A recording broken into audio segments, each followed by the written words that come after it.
2024 Mazda CX-90 hybrid blurs the line between mainstream and luxury. Mazda is taking aim at premium rivals with the CX-90 PHEV showing off genuine luxury. The 2024 CX-90 hybrid represents a major shakeup for Mazda. It's the company's first SUV with a rear-biased platform and a plug-in hybrid powertrain in the US. With the MX-30 now dead in the US market, it is also the only Mazda product with any electric-only driving capability. Not only does the CX-90 break new ground for Mazda in terms of its powertrain, but it also steers the brand in a new, more luxurious direction that takes direct aim at companies such as Acura and Infiniti. Mazda offers the CX-90 in two flavors, a turbocharged inline-six, in 2 states of tune, and the plug-in hybrid setup, as on our test vehicle. The latter combines a 2.5-liter 4-cylinder producing 189 horsepower with an electric motor contributing an additional 173 HP. Together, the PHEV's maximum 323 HP is second only to the Turbo S in the gas-only lineup, which makes 350 HP. Both produce 369 lb-ft of torque. Aside from the Kia Sorento, which is smaller than the CX-90, there are no mainstream, 3-row SUVs that offer a plug-in hybrid powertrain in the US. The only other close options in the luxury segment include the Lincoln Aviator Grand Touring and the Volvo XC90 Recharge. Does the CX-90's obscurity help it stand out above rivals or make it a difficult proposition? Exterior, plus-sized prettiness.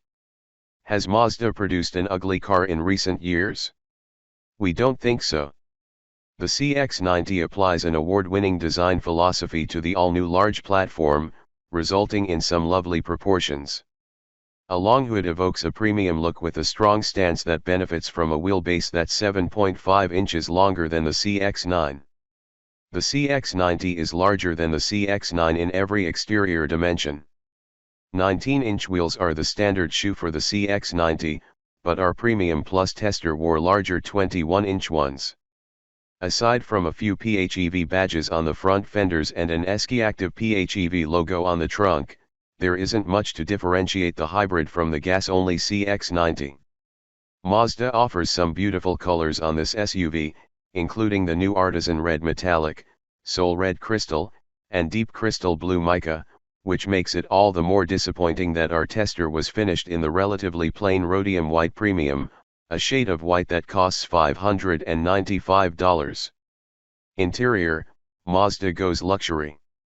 This interior shows Mazda's clear intention to target brands like Acura and Infiniti. Leather is standard on the preferred and premium trims, while the top Premium Plus trim gets upgraded Nappa leather in white or black. Our tester included the latter, which features gold seat accents and stitching and is paired with metallic trim.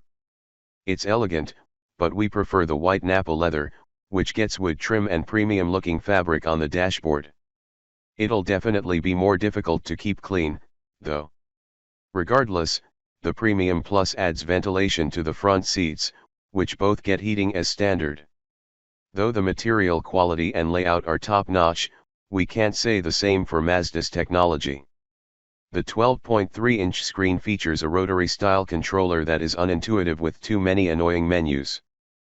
Thankfully, Mazda finally allows owners to touch the screen when the car is in motion, and Apple CarPlay and Android Auto are both wireless.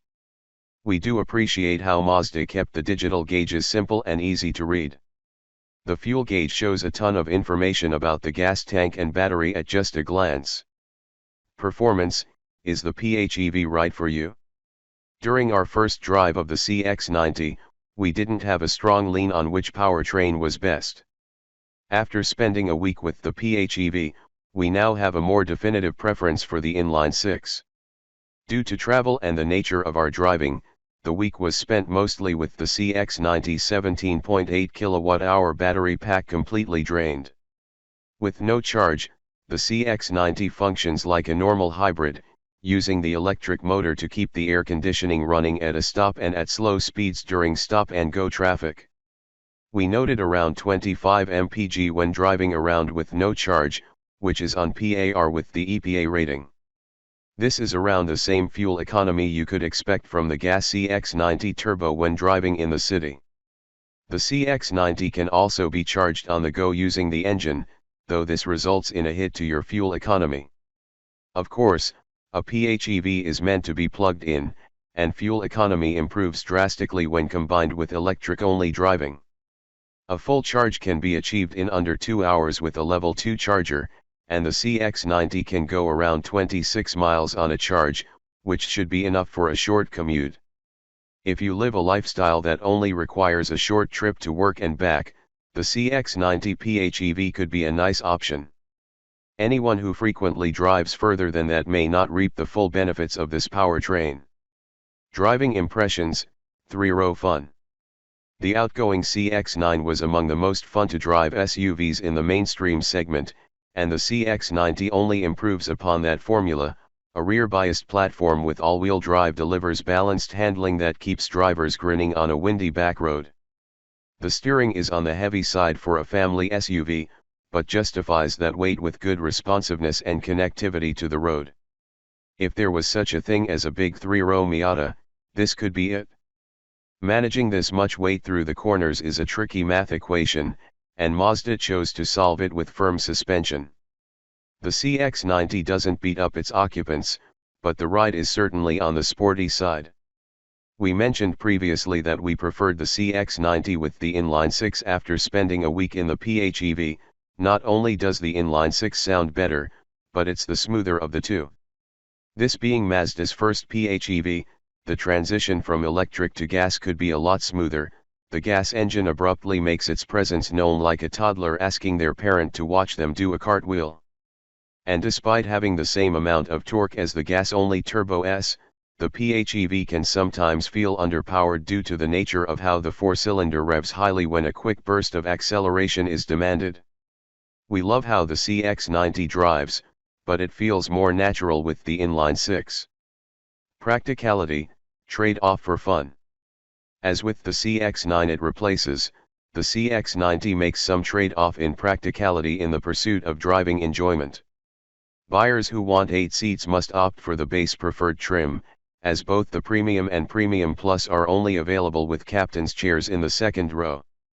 Those chairs are pretty comfortable and offer heating, but buyers can only get ventilated rear seats on the gas-only Turbo S Premium Plus, for some reason. The third row is a tight squeeze for adults. There are 3-row options in this segment that offer more passenger space. With regards to cargo space, the CX-90 is far from the largest option in the segment. For 8-seater models, there is only 14.9 cubic feet available behind the third row. That opens to 40 cubes with the third row folded or 75.2 cubic feet with the second row down. 7-seater models get marginally more space, 75.2 cubes with all seats down, 40.1 cubes with the middle row up, and 15.9 cubes behind the third row. Speaking of the third row, it doesn't offer power folding or heating, two options that are available on the Hyundai Palisade. Pricing and verdict, the luxury league.